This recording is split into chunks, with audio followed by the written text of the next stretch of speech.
মানে কষ্ট লাগতো, অন্যের বাচ্চা দেখলে অনেক কান্না হইতো। প্রায় 85 জন মা সন্তান নিয়ে বাড়িতে গেছেন। যাদের সন্তান হয় না তারা অবশ্যই আমাদের এখানে আসবেন। আমি 12 বছর পরে মানে এই সন্তান প্রাপ্ত হয়েছে। অনেক জায়গায় গেছি, হওয়ার পরে এইখানে ট্রিটমেন্ট জানছি যে এইখানে এই পদ্ধতির মাধ্যমে IVF এর মাধ্যমে এগুলোর মাধ্যমে মানে হয়। কিন্তু এখানে আসার পরে চিকিৎসা পাইছি, চিকিৎসা পাওয়ার পরে এখানে নিয়ম কানুন সব কিছু মেনে চলছি।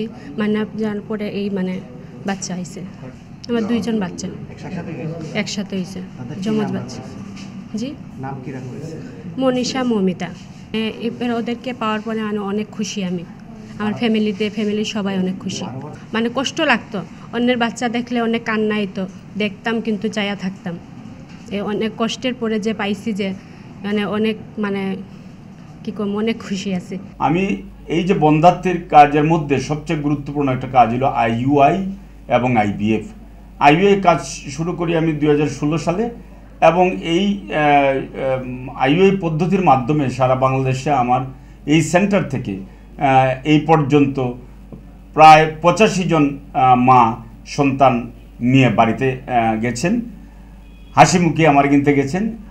আর এরই মধ্যে আমি যখন 2021 সালের ডিসেম্বর মাস থেকে আমি টেস্ট টিউবের কাজ শুরু করি, দ্যাট মিনস IVF-এর কাজ শুরু করি, এই পর্যন্ত আমি 125 জন মহিলার মধ্যে এমব্রয়ডারি ট্রান্সফার করি।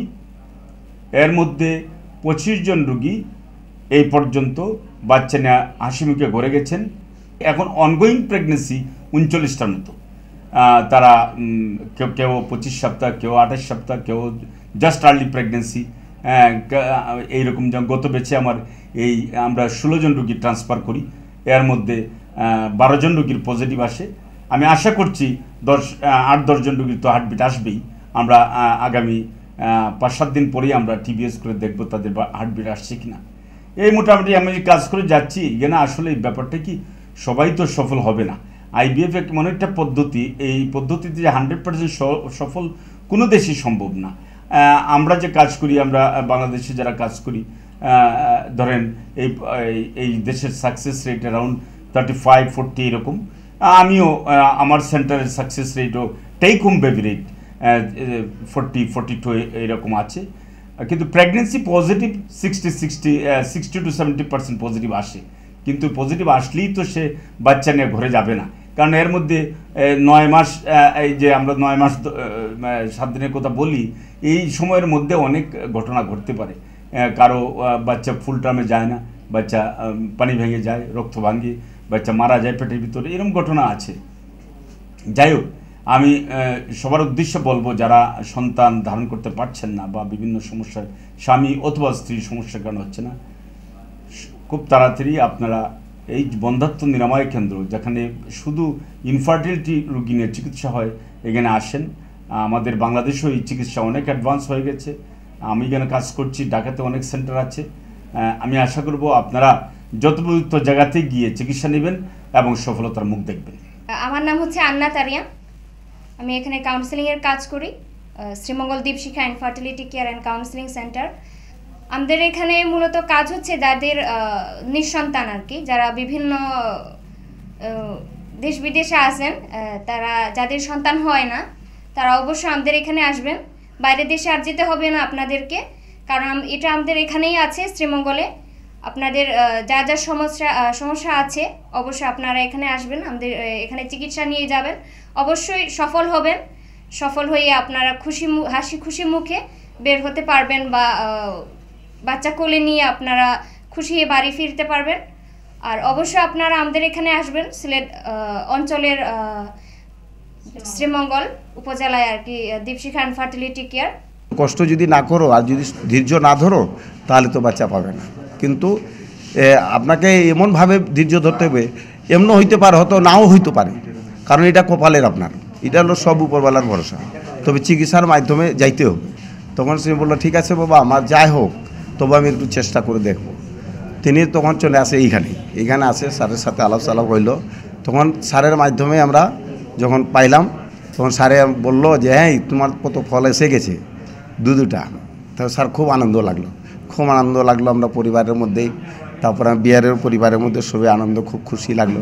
হওয়ার পরে তারপরে এখানে আসে নিয়ে আসলাম, ভর্তি হলো। ভর্তি হওয়ার পরে রাত্রে ভর্তি হলো, সকালে দেখা যাইতে ওই বেদনা হয়ে গেল। বেদনা ওঠার পরে তখন দুইটা আমার ওই নাতিন হয়ে গেল। নাতিন হওয়ার পরে আমরা তো জানেন তো কত আনন্দ। আমি সবাইকে বলছি যারা এখানে চিকিৎসা করতে আসছেন তারাও যদি ধৈর্যশীল ধরে যদি চিকিৎসাটা নেই কিন্তু ফল পাবে, নিশ্চয়ই ফল পাবে স্যার। এটা হচ্ছে গিয়ে শোকে আল্ট্রাসাউন্ড মেশিন। এটা মূলত মহিলাদের যে অনেক সময় আমাদের ম্যাক্সিমাম মা এবং মেয়েদের ক্ষেত্রে অনেক সময় দেখা যায় তার একটা পূর্ণবয়স্ক হয়ে গেলে অনেক সময় দেখা যায় কি আমরা হাঁচির সাথে অনেক সময় প্রস্তাব জড়ে যায়, ম্যাক্সিমাম মেয়েদের ক্ষেত্রে এগুলো ঘটে। সেক্ষেত্রে আমাদের এই শোকে আল্ট্রাসাউন্ডটা অনেক কার্যকরী। বিশেষ করে অনেক সময় দেখা যায় কি আমরা এনজয়ফুল লাইফ করতে গিয়ে অনেক সময় দেখা যায় বাচ্চা কাচ্চা যদি 2টা হয়ে যায় বা 3টা হয়ে যায়, সেক্ষেত্রে মহিলাদের পেটটা অনেকটা বাল্কি হয়ে যায়। সেক্ষেত্রে এই মেশিনগুলো অনেক কার্যকরী। বিশেষ করে এটা হচ্ছে কি আল্ট্রাসাউন্ড মেশিনটা হচ্ছে ছেলেদের জন্য। অনেকে ছেলেদের পেনিসে অনেক সময় দেখা যায় কি মানে তার সেক্সুয়াল ক্ষমতা অনেক সময় কমে যায়। সেক্ষেত্রে আমরা এটা টিআরপি হিসেবে কাজ করি আর কি। এটা মূলত এটা ধাপ আছে, 6টা ধাপে আমরা সপ্তাহে 2টা করে ওনাদেরকে আমরা শর্ট দিয়ে থাকি আর কি। সেক্ষেত্রে দেখা যায় কি তার সেক্সুয়াল ক্ষমতাটা এই পেনিসের মাধ্যমে কিন্তু এই শর্টের মাধ্যমে অনেক সময় বেড়ে যায়। সেক্ষেত্রে দেখা যায় যে অনেক সময় দুর্বল থাকে। অনেক সময় দেখা যায় আমরা ফ্যামিলিতে মেয়েদেরকেই কিন্তু আমরা দোষারোপ করি যে মেয়েদের কারণে বাচ্চা হচ্ছে না। সেক্ষেত্রে অনেক সময় দেখা যায় কি ছেলেদের ক্ষেত্রে অনেক সময় প্রবলেমটা থাকে, সেক্ষেত্রে আমরা প্রকাশ করি না। আমাদের ইয়াং জেনারেশন দেখা যায় তাদের অনেক সমস্যা থাকে, থাকার পরেও দেখা যায় কি মহিলাদের উপর সবসময় এই জিনিসগুলো আমরা চাপাই দিচ্ছি। বেশি ম্যাক্সিমাম ক্ষেত্রে আমরা কিন্তু মহিলাদের ক্ষেত্রে কিন্তু আমরা দিয়ে যাচ্ছি, কিন্তু সেক্ষেত্রে ছেলেদের যে এই সমস্যাগুলো আমরা কিন্তু প্রকাশ্যে আনতে পারতেছি না। সেক্ষেত্রে আমরা মনে করি যে ছেলেদের যে সমস্যা থাকে বন্ধাত্ব কিন্তু শুধু মহিলাদের ক্ষেত্রে না, ছেলেদের ক্ষেত্রে হইতে পারে।